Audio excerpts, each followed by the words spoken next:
Não. A instrução em toda parte e sempre. É por ela e só por ela que desaparecerão as sombras. É ela que fará da inteligência uma força e da matéria um objeto. De Deus o poder criador e remunerador. Do homem uma inteligência regenerada e progressista. De todos, enfim, os membros cooperadores de uma única e mesma família, a humanidade. Channing. A visão de Deus. Genebra, 11 de janeiro de 1869. Perguntas: como é possível a criatura, finita e limitada, ver o Criador, desde que ele é infinito e não tem forma visível? Irmão, a visão de Deus não consiste em ver com o órgão visual, tal qual agora podes imaginar ou compreender, por isto se deve entender a visão do espírito ou inteligência. É uma visão sem imagem, é uma percepção, um conhecimento, uma expansão de amor irresistível, e a visão real das manifestações magníficas e inenarráveis da divindade, a certeza inefável da presença e do amor infinito de Deus, em vez da visão de uma forma determinada que, por conseguinte, seria finita e não poderia ser Deus. Aliás, toda a coisa visível logo se torna conhecida e analisada em profundidade, porque é limitada e, consequentemente, não pode ser uma fonte de bondade eterna e infinita. Nesta maneira de representar a visão de Deus, cai-se forçosamente nas ideias pouco inteligentes e retardatárias, bem como na imobilidade dos bem-aventurados estáticos para sempre no paraíso. Ora, os que, depois de haverem esgotado as provas das vidas transitórias, chegaram ao topo da escala espírita, não cessam de ser ativos, porquanto, à medida que o espírito se purifica e se aproxima de Deus, participa cada vez mais das perfeições divinas, e, como Deus é o centro e o foco da eterna atividade da vida, resulta que os espíritos puros agem incessantemente, a fim de contribuírem com toda a sua liberdade e toda a sua força para a realização das vontades do Eterno. Sentem que o foco da caridade infinita os envolve, que a luz que o jorra da face de Deus os ilumina e que a onisciência do Senhor lhes abre seus tesouros, e que o Todo-Poderoso os torna livres e fortes para dominarem os elementos, dirigirem as forças vitais, influírem sobre as inteligências dos espíritos elevados, embora não chegados ao topo, e contribuírem eternamente para a manutenção da harmonia da criação. As palavras do apóstolo Paulo, videbimus Deum faciat faciem e videbimus Deum sicut est, não devem ser tomadas ao pé da letra, porque a criatura jamais poderá limitar Deus à sua medida, nem se tornar infinita, o que ressalta literalmente do texto de Paulo. Em vez disso, entendamos que os espíritos puros terão noções de Deus sempre mais perfeitas à medida que crescerem em perfeição, que nunca mais o erro turvará o seu entendimento, que as delícias e o amor deste bem e desta beleza harmônica sem limite lhes serão desvendadas sempre mais, séculos após séculos, mas sem jamais conseguirem impor a divindade nem limites, nem formas, nem imagens mais ou menos análogas às que são criadas pela imaginação do homem terreno. A Deus, trabalha com coragem, porque, pelo trabalho e pelo exercício das faculdades que Deus te deu, não fazes no presente, com dificuldade, senão o que farás de outro modo, e com delícia sem fim, por toda a eternidade, quando todas essas mesmas faculdades tiverem recebido o desenvolvimento necessário. Ano 12, outubro de 1869, número 10. Dissertações Espíritas. O Espiritismo e a Literatura Contemporânea. Paris, 14 de setembro de 1869. O Espiritismo é, por sua própria natureza, modesto e pouco ruidoso. Ele existe pelo poder da verdade, e não pelo barulho feito em seu redor por seus adversários e partidários. Utopia, o sonho de uma imaginação desordenada, após um breve sucesso ele teria caído sob a conspiração do silêncio, ou melhor ainda, sob a do ridículo que, segundo se pretende, tudo destrói na França. Mas o silêncio não aniquila senão as obras sem consistência e o ridículo só mata o que é mortal. Se o espiritismo sobreviveu, embora nada tenha feito para escapar às ciladas de toda a natureza que lhe armaram, é porque não é obra de um homem, nem de um partido, mas o resultado da observação dos fatos e da coordenação metódica das leis universais. Supondo-se que os seus adeptos humanos desapareçam, que as obras que o erigiram em corpo de doutrina sejam destruídas, ele ainda sobreviveria por tão longo tempo quanto a existência dos mundos e das leis que os regem. Alguém é materialista, católico, muçulmano livre e pensador por sua vontade ou sua convicção, mas basta existir, se não para ser espírita, ao menos para estar sujeito ao espiritismo. Pensar, refletir, viver, são, efetivamente, atos espíritas, e por estranha que pareça esta pretensão, ela prontamente se justifica após alguns minutos de exame por aqueles que admitem uma alma, um corpo e um intermediário entre essa alma e esse corpo, pelos que, como Pascal e Louis Blanc, consideram a humanidade como um homem que vive sempre e aprende sem cessar, pelos que, como Liberté, admitem que um homem possa viver sucessivamente em 2 séculos diferentes e exercer sobre as instituições e a filosofia de seu tempo uma influência da mesma natureza. Quer se esteja convicto ou não, pensar, ouvir a voz interior da meditação, não é praticar um ato espírita, se realmente existem espíritos. Viver, isto é, respirar, não é fazer o corpo sentir uma impressão que se transmite ao espírito por meio do perispírito. Admitir esses 3 princípios constitutivos do ser humano e admitir uma das bases fundamentais da doutrina, é ser espírita ou pelo menos ter um ponto de contato com o espiritismo, uma crença comum com os espíritas. Entrai para o nosso meio abertamente ou pela porta oculta, senhores sábios, isso pouco importa. Desde que entreis. A doutrina vos penetra desde agora e, como a mancha de óleo, estende-se e cresce sem cessar. Vós sois dos nossos, porque a ciência humana entra a todo vapor nos domínios da filosofia e a filosofia espírita admite todas as conclusões racionais da ciência. Sobre esse terreno comum, quer aceiteis ou não, quer deis às vossas concessões um nome qualquer, estareis conosco e a forma não nos importa, se o fundo é o mesmo. Estais bem perto de crer e sobretudo de vos convencer, senhor de Girardin, que achastes conveniente tomar do espiritismo suas palavras, suas formas e seus princípios fundamentais, para cativar os vossos leitores. E vós todos, poetas, romancistas, literatos, não sois um pouco espíritas, quando vossos personagens sonham com um passado que jamais conheceram, quando reconhecem lugares que jamais visitaram, quando a simpatia ou a aversão surgem entre eles ao primeiro contato. Sem dúvida fazeis espiritismo, como cenógrafos fazem as peças teatrais, para vós, talvez, eles sejam um ardil, uma encenação, um quadro. Que nos importa?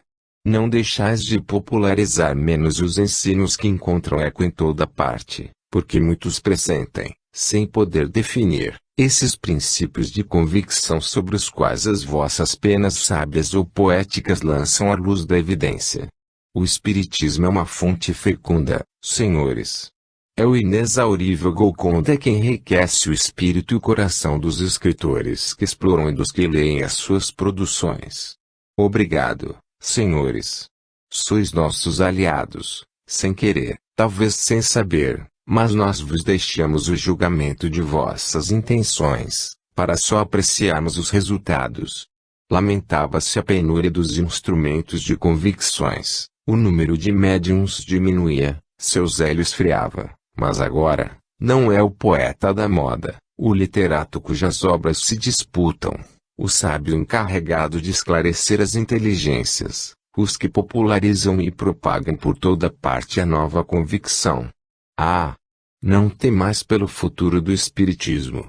Criança, ele escapou de todos os cercos do inimigo, adolescente, e adotado por bem ou por mal pela ciência e pela literatura, Não deixará a sua marcha invasora senão quando houver inscrito em todos os corações os princípios regeneradores que restabelecerão a paz e a harmonia por toda parte onde ainda reinam a desordem e as dissensões intestinas. Allan Kardec. A Caridade.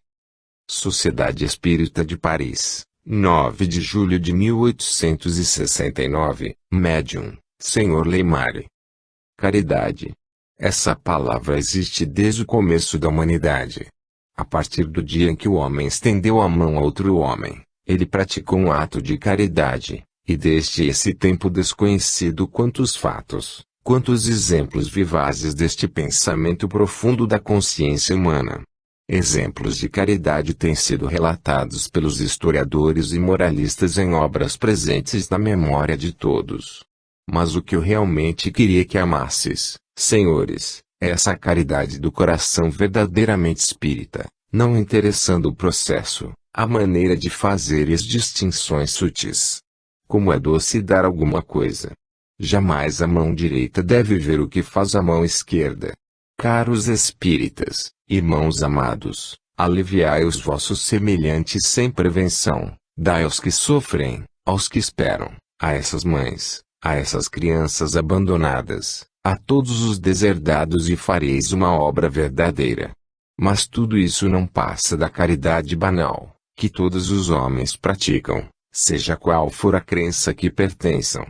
O espírita deve ver mais longe. Pelo estudo e pela intenção espírita deve sondar essas dores ocultas, vergonhosas, dolorosas que corroem tantas naturezas belas e excelentes, tantos mártires do dever, da consciência, tantos degradados da provação humana, condenados, por suas faltas anteriores, a se purificarem de toda uma existência de infrações ignoradas.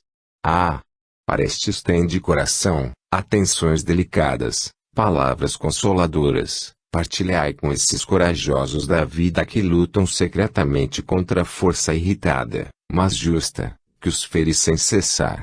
Vede esses párias de fronte inspirada, uns são verdadeiros trapos, feridos e arruinados qual navio em perigo, outros veem fugir todas as afeições, mulher, filhos bem amados, casa laboriosamente edificada, tudo desaparece. Aquele outro é a doença que o feriu ou atinge os seus, tortura incessante, inferno da vida, onde a esperança parece fugir diante das dores que voltam sem parar. Sim, sondai habilmente as chagas de todos esses deserdados, ide a eles, consolai, dai vosso coração, vossa bolsa, vossa mão, vosso apoio, pois o mérito da caridade espírita é saber procurar delicadamente. Eis aí a obra escolhida e o sentido íntimo da epígrafe querida do Mestre: fora da caridade não há salvação. 4 palavras devem ser a base da língua espírita: perdão, amor, solidariedade, caridade. Bernard. Ano 12, novembro de 1869, número 11. Dissertações Espíritas. Os aniversários. Paris, 21 de setembro de 1869. Há entre todos os homens do mundo moderno um costume digno de elogios, sem a menor dúvida, que, pela força das coisas, logo se verá transformado em norma. Quero falar dos aniversários e dos centenários. Uma data célebre na história da humanidade, seja por uma conquista gloriosa do espírito humano, seja pelo nascimento ou a morte de benfeitores ilustres, cujo nome está inscrito em caracteres indeléveis no grande livro da imortalidade, uma data célebre, como disse, vem cada ano lembrar a todos que somente aqueles que trabalharam para melhorar a sorte de seus irmãos têm direito a todo o respeito, a toda a veneração. As datas sangrentas se perdem na noite dos tempos. E se por vezes ainda nos lembramos com orgulho as vitórias de um grande guerreiro, é com profunda emoção que nos recordamos dos que procuraram, por meio de armas mais pacíficas, derrubar as barreiras que separam as nacionalidades. Isto é bom, é digno, mas é suficiente. A humanidade santifica seus grandes homens, falo com justiça, e suas sentenças, ouvidas pelo tribunal divino, são inapeláveis, Porque foi a consciência universal que as pronunciou. Povo, a admiração, o respeito, a simpatia comovem o teu coração, animam o teu espírito, excitam a tua coragem, mas é necessário ainda mais. É necessário que a emoção que experimentas encontre eco em todos os grandes espíritos que assistem, invisíveis e enternecidos, à evocação de suas generosas ações. É preciso que estes últimos reconheçam discípulos e êmulos entre os que fazem reviver o seu passado. Lembrai-vos.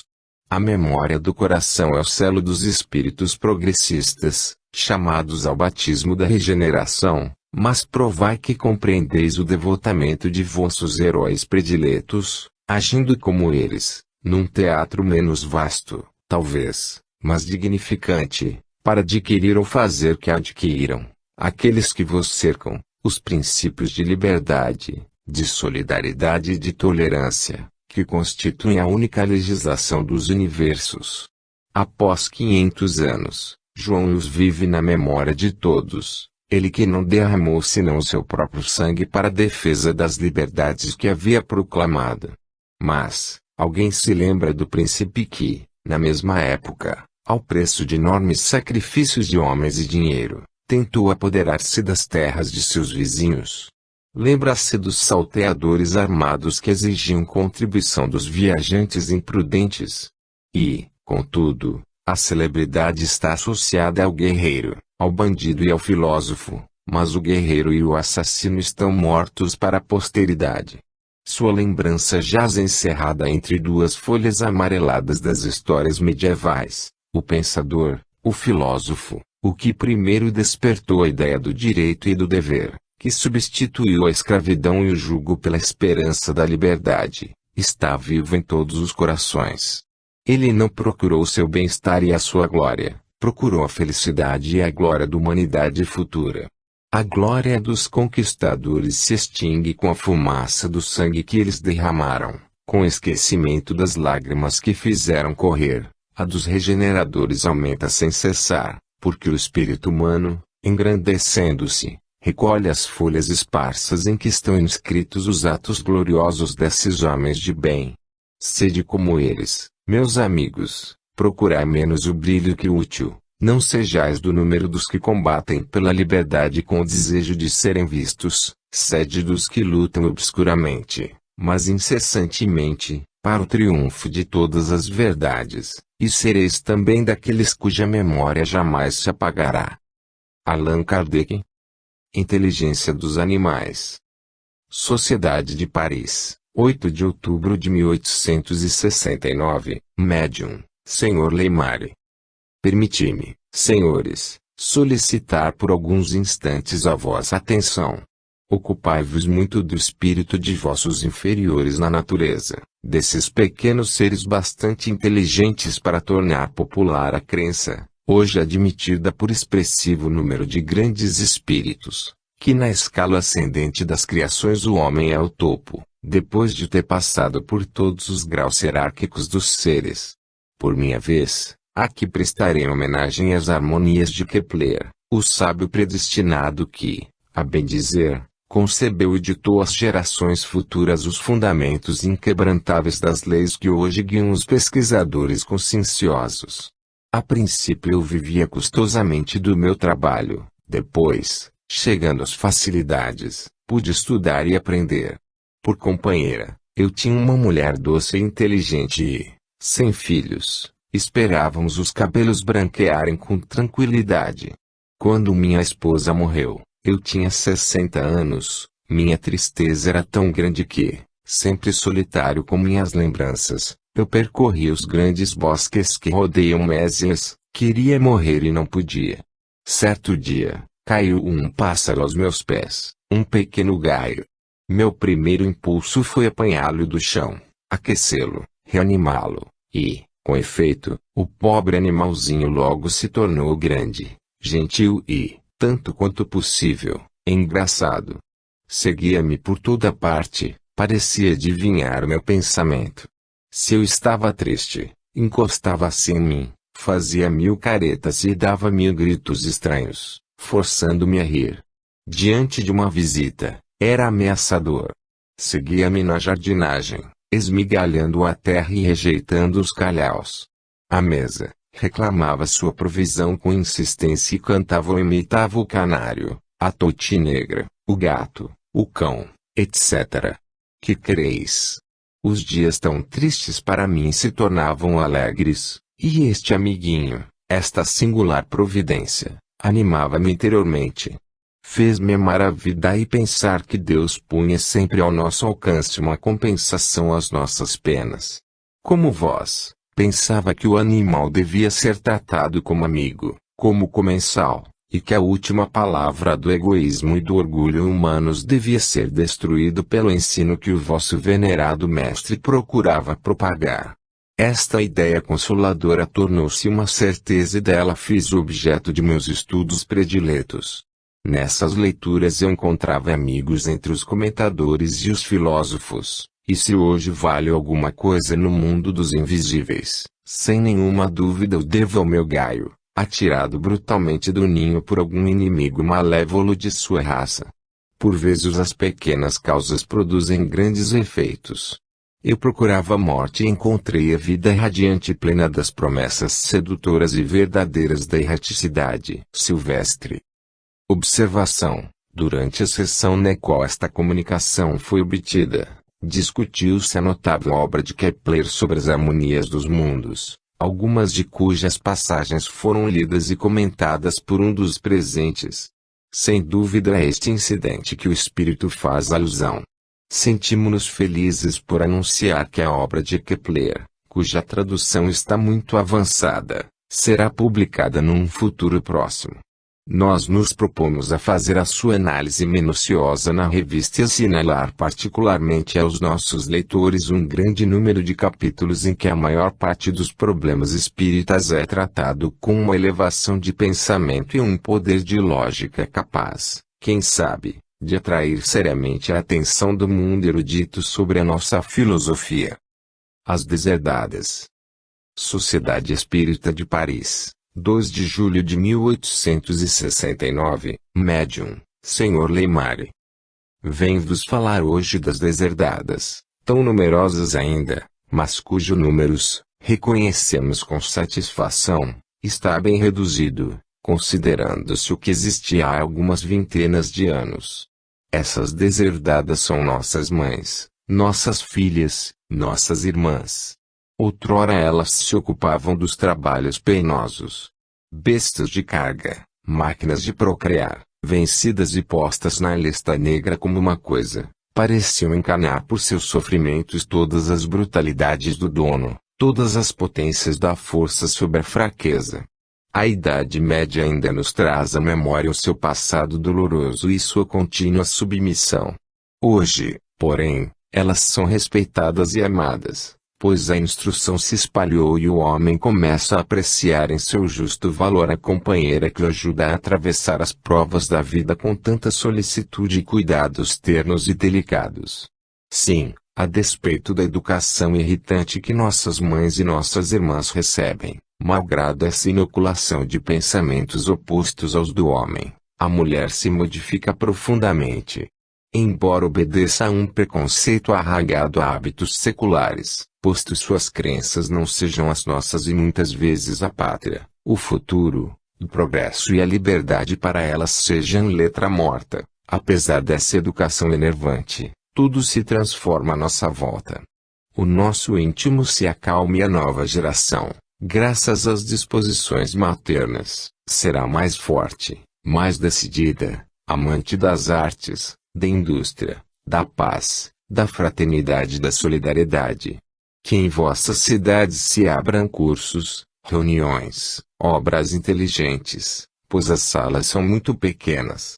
Nossas companheiras têm sede de literatura, de ciências, de astronomia, gostam da palavra vibrante e forte dos conferencistas, palavra muitas vezes inspirada, que não cai num terreno estéril, sabei-o bem, porque as crianças recolhem os frutos desses belos e reconfortantes saraus.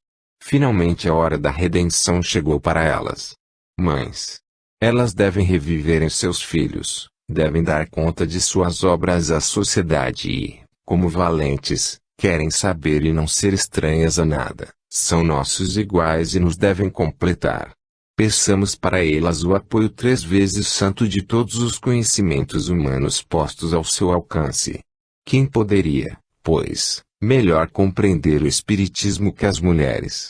Para o homem, elas têm a prova íntima de sua força, de seu direito. O que era um pressentimento torna-se uma realidade. Para ele, elas aprendem o objetivo de suas longas etapas através da humanidade e, à vista da sanção espírita, são as boas operárias da obra nova. A família é o futuro, e nossas mães transformaram esta bem-amada família num foco de união, de amor, de benevolência e de perdão. Através da família, haverá uma profunda revolução no mundo do pensamento, e os deserdados cumprirão a obra final para grande proveito da humanidade. Bernard. 2 Espíritos cegos. Estudo moral. Entre os grupos e sociedades espíritas que nos enviam documentos e submetem à nossa apreciação as instruções que lhes são dadas, temos a felicidade de contar a Sociedade de Marsella, que poderia servir de modelo pela gravidade e importância de seus trabalhos e pelo método inteligente e lógico com que procede ao estudo dos problemas espíritas. Seria desejável que todos os centros se comportassem dessa maneira. Com isso os espíritas ganhariam seguramente em ciência e dignidade, e a doutrina em consideração e desenvolvimento.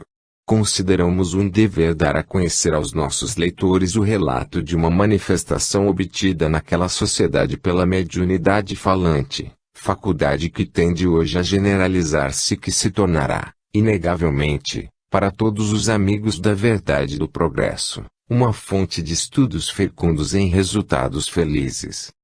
Marsella, setembro de 1869, médium falante, Sra. G. Um dos guias protetores do grupo traz 2 espíritos sofredores, anunciando-os nestes termos: caros amigos, trago-vos 2 cegos, ouvi-os atentamente e acolhei-os com simpatia. Deixo-vos por alguns instantes para lhes ceder o lugar, mas em breve voltarei para concorrer à vossa instrução. Brunat. Tão logo se retirou o espírito Brunat, a fisionomia do médium muda bruscamente e anuncia a chegada de um espírito sofredor. Este último toma a palavra e diz: onde estou, meu Deus? Qual é a minha situação? É permitido sofrer como sofro? E, contudo, que fiz? Não fiz muito bem, é certo, mas não pratiquei o mal. Ó vós que me escutais, sabeis quão cruéis são os meus sofrimentos. Fui arrancado subitamente da terra quando menos esperava, deixando, nesse mundo que lamento tão amargamente, uma mulher que eu adorava. Não sei há quanto tempo estou errando, mas se passaram muitos dias até que eu compreendesse que estava morto. Alguns dias, vários anos. Nada sei, mas me parece que suportei os sofrimentos de toda uma eternidade. Ligado ao corpo por laços poderosos, senti-os vermes corroendo minha carne, sofri todas as torturas da putrefação. Por isso, bem compreendo hoje que estou morto. Mas, aí, eu sou cego. Assim, chego ao vosso meio conduzido por não sei quem, impelido por não sei o que. Sou um pobre infeliz que não vê mais e que ainda encontra, as apalpadelas, os lugares que lhes são familiares, mas, enquanto o cego sabe que é conduzido por seu cão, embora não o veja, eu nada sei. Oh! Como é penoso sofrer assim, procurar sem cessar e jamais encontrar. Como vos disse, deixei na terra um ser que eu amava, e minha mulher. Desde que a morte me fulminou, não deixei de procurá-la, mas ainda não pude encontrá-la. Em que se tornou? Quantas vezes faço estalar meu chicote diante da porta da casa? Quantas vezes subi a escada, chegava à porta do quarto e não podia entrar?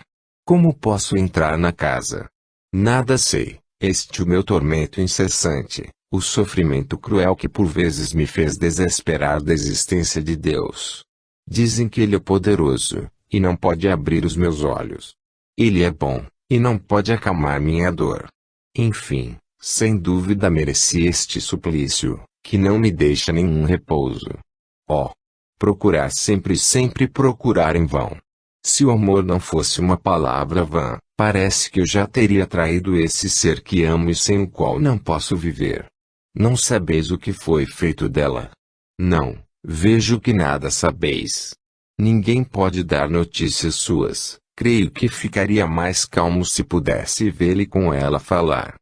Há pouco tempo eu era mais resignado, porque ainda esperava, mas hoje minha paciência esgotou-se. Sofro, meu Deus. Por quê? Nada. Nada de consolação, nada de resposta, nada de luz. Em toda parte, ao meu redor, um silêncio lúgubre, uma escuridão glacial. Quanto não devem sofrer os que semearam sua vida de crimes. O remorso deve consumi-los, já que eu, que nada fiz, sou incapaz de descrever as minhas angústias. E, depois, esqueci tudo, salvo que não posso voltar. Esqueci até a rua onde morávamos e, contudo, ali vou sem me dar conta. Subiu a escada.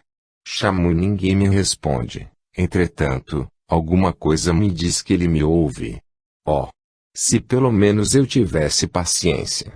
Sois bons, bem o sinto, se acreditardes que a prece me faça alguma bem, orai por mim, orai por um cego infeliz. Moraile. 2. A este espírito sucedeu de Brunat, protetor do grupo, dirigindo-se ao infeliz Moraile, disse-lhe, caro espírito, se me sirvo do órgão de um encanado para te falar, é que sob a opressão dos laços carnais que ainda te dominam, poderás falar melhor assim, ouvir minhas palavras e compreender o seu significado. Ouvimos teus lamentos e tua dor nos tocou, compadecemo-nos vivamente e desejamos de toda a nossa alma concorrer para o teu esclarecimento. Mas, para isto, devemos dar-te a conhecer de onde vem essa nuvem espessa que obscurece tua vista. Queixas-te com razão, porque sofres realmente muito. Mas, se acreditas na existência de Deus, não deves ignorar que lhe deves tudo. As alegrias de tua existência, esta própria existência, foi ele que te deu. Que fizeste pelos infelizes da terra, que deixaste. Vieste em seu auxílio. Estiveste na mansarda do doente e do pobre envergonhado. Alguma vez consolaste os aflitos. Enfim, pautaste a tua vida segundo a tua consciência, essa voz divina que fala a cada um a linguagem da caridade, da fraternidade e da justiça. Aí. Que podes responder-me? Como vês, a tua foi a vida de um egoísta, se não cometeste crimes como entendes. Como muitos outros viveste para a satisfação de tuas paixões. Tu te agarraste à matéria, do teu ventre fizeste um Deus. E, de repente, num festim, em meio a um banquete, a morte veio ferir-te. Em alguns segundos passaste dos prazeres tempestuosos de uma existência egoísta à obscuridade profunda em que hoje erras. Esse isolamento e essas trevas, não os mereceste. Por que verias agora, tu que deixaste na noite da ignorância os que terias podido esclarecer? Por que serias requestado e acolhido, desde que não podes oferecer aos teus amigos da terra os prazeres do que vos reuniam, e já que não acolheste nem requestaste aqueles a quem poderias ter dado um pouco de esperança e de resignação, essas riquezas do coração que os mais pobres podem possuir em abundância? Por que és tão infeliz? Ah! Nós o vemos, nós, a quem nada é escondido, o de que lamenta são os prazeres que não podes mais desfrutar, a companhia que partilhava tua vida folgazona, a quem a orgia fazia que esquecesses o sofredor e o infeliz. De todos esses prazeres, dos quais havias feito o objetivo único de tua vida, que te resta, agora que teu corpo voltou à terra? Crê-nos. Resigna-te a um infortúnio que não deves senão a ti mesmo. Consagra a meditar sobre a inutilidade de tua vida passada e o tempo que empregas a gemer, e se quiseres obter a luz que desejas tão ardentemente, desliga-te inteiramente desses laços materiais que ainda te mantêm acorrentado. Até lá, a mulher que procuras permanecerá invisível para ti. Ela mesma está tão afetada por essa obscuridade terrível que não a pode dissipar senão quando reconhecer seus erros e tomar boas resoluções para suportar as provas diante das quais falhou. Tu me ouves, tu me compreendes. Pobre espírito. Escuta a minha voz, é um amigo que te fala, é um irmão que conheceu a fraqueza e que se serve de sua experiência para esclarecer-te. Reflete bem as minhas palavras, aproveita-as, e quando voltares a esta assembleia simpática, esperamos que então lamentarás a vida dissipada tão levianamente, e que te prepararás um futuro mais digno, através de firmes resoluções. Não percas um tempo precioso para procurar tua mulher, ainda não poderias encontrá-la, porque faz parte de tua provação ignorar se ela vive ou se está no mundo dos espíritos. Adeus, irmão infeliz.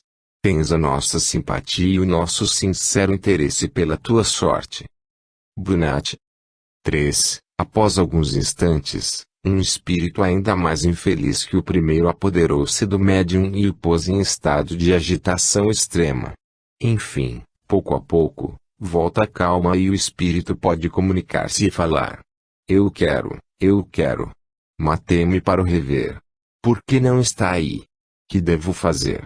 Devo enforcar-me mais uma vez? Mora ele. Onde estás? Sei que morri. Enforquei-me. Não podia mais suportar a vida, e, contudo, ainda estou separada de ti. Se não sentisse que vivo, diria que a morte aniquila tudo. Mas vivo, meu Deus, uma vida terrível. E então? Então tu deves viver também. E estás perdido para mim como no primeiro dia de tua morte. Ah! Como sofro! Oh! Quantas vezes, quando eu era ainda viva, ouvi o estalo do chicote diante da porta. Ouvi os teus passos na escada. Sentia bem que eras tu, mas não te podia ver. Não ouvi uma vez, mas 100 vezes, e sempre à mesma hora. Meu Deus, deixei este mundo por uma morte horrível, abandonei tudo. Por quê? Para nada ver. Para não ter apoio nem consolo. Muitas vezes ainda vou ao meu quarto e, quando estou lá, ouço sempre o estalo do chicote e te escuto andar, mas nada vejo. Oh! Como esta noite me assusta, como este silêncio me acabrunha. É esta a consolação que dá a morte. Se é verdade que existe um Deus Supremo, por que nos faz nascer? Por que nos faz viver? Por que nos faz sofrer? E, depois de morto, é preciso sofrer mais ainda. Mas, por que falo? Ninguém me ouve, ninguém me compreende. Chamo, e nem mesmo o eco me responde. Nada. Nada além de um silêncio terrível que me agita e me faz sofrer. Oh! Se ainda há seres que me possam ouvir, que me possam escutar, vinde em meu auxílio, eu vos suplico. Onde estou? Vou ao cemitério, encontro o corpo daquele que me chamou para a eternidade. Mas, nada de consolação. Volto à minha casa. Ainda nada. E, contudo, falo, pelo que pude compreender, por uma voz desconhecida, que me é simpática. Mas, a quem falo? E por que exprimir minhas queixas e dar palavras a meus lamentos, desde que ninguém me ouve nem pode compreender-me? Oh! Meu Deus! Como esta noite é horrível! Quantos tormentos! É o inferno, oh! Certamente é o inferno. Acreditava que se queimava no inferno. Mas queimar não deve ser nada em comparação com o que sofro. Estou sentada num local isolado e obscuro. Sinto um frio glacial e daqui faço 2 corridas. Vou ao cemitério, e do cemitério à minha casa, e volto sempre esmagada de fadiga, a morte na alma. Nada de sono para entorpecer minhas pálpebras. Nada de trégua, nem de repouso. Nada de calma para minha alma agitada. O vazio me envolve. Vou recomeçar minha corrida rude e penosa. Talvez o veja, mas, se não o vir, ao menos irei escutar os estalos de seu chicote e seus passos barulhentos. 4. Depois de uma pausa de alguns instantes, os traços do médium tomam uma expressão doce e calma. O espírito Brunat retorna e, Com voz simpática, dirige-se a esse pobre espírito e lhe fala assim: escuta-me, pobre alma sofredora, acreditas estar só e abandonada, escutas uma voz amiga, conquanto invisível para ti. Dizias há pouco que nem mesmo o eco respondia aos teus lamentos, mas, lembra-te de que destruíste tua vida, voluntariamente, violentamente, vida esta que não te pertencia, que devias dedicar aos teus irmãos infelizes. Sabias que agias mal. Deixa de procuras inúteis. Estais separados por um abismo de trevas. Ora, substitui teus vãos lamentos por um pesar ardente e sincero e por boas resoluções, únicos que podem levar-te um raio de luz. Coragem. Imploro Deus de bondade e de misericórdia, e Ele te ajudará a sair um dia desta horrível situação. Lembra-te bem, em tuas mais dolorosas crises, de que tens em mim um amigo e um irmão. Brunati. Observação do presidente do grupo: nem o médium, nem nenhuma das pessoas presentes conheciam esses dois espíritos sofredores. Tendo tido ocasião de falar do caso, foi-nos dito que, com efeito, o marido morreu em meio a um banquete há alguns meses, e que sua mulher enforcara-se poucos dias atrás. A pessoa que deu estas informações acrescentou, a propósito da mulher, que o seu suicídio não surpreendeu a ninguém no quarteirão, e que a senhora Moraile, depois da morte do marido, muitas vezes dizia que ouvia dar chicotadas no ar. Ele era negociante de gado, andar na escada, e que desejava ardentemente morrer para ir ao encontro dele o mais depressa. Ano 12, dezembro de 1869, número 12. Dissertações Espíritas. A Solidariedade Universal. Sociedade Espírita de Paris, 29 de outubro de 1869. As questões da origem do homem e do futuro da humanidade têm uma importância capital, pois de sua solução depende uma das fases principais da moral e das leis que determinam as relações dos homens entre si, e as da humanidade com a animalidade.